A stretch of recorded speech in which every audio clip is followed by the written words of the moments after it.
चोरी-चोरी, चुपके-चुपके, हम साथ-साथ है.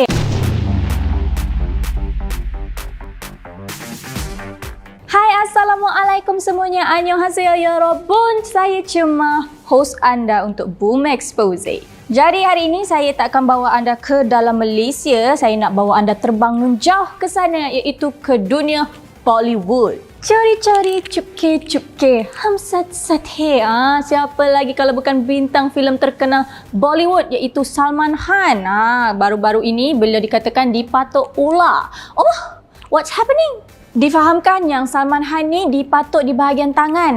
Tak sure lah dia belah kanan ke belah kiri ke, kita tak tahu. Tapi memang dipatuk di bahagian tangan lah.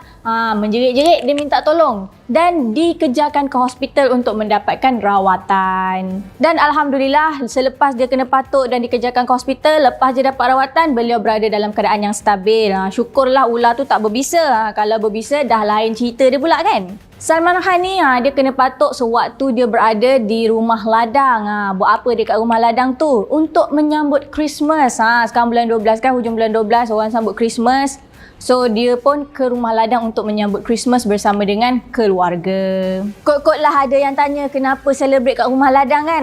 Ada orang dia suka celebrate dekat luar daripada kawasan rumah dia. Dia bukan tak nak celebrate kat rumah sendiri. Mungkin dia nak kawasan yang lain. Mungkin rumah ladang tu ada tempat cantik untuk tangkap gambar. Mungkin untuk apa orang kata, untuk mengenang memori begitu.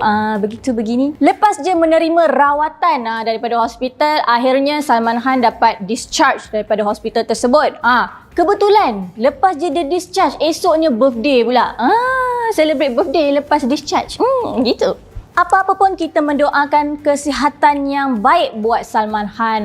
Semoga kesihatan dia terus berkekalan supaya dia dapat membintangi banyak lagi filem dan kita boleh tonton.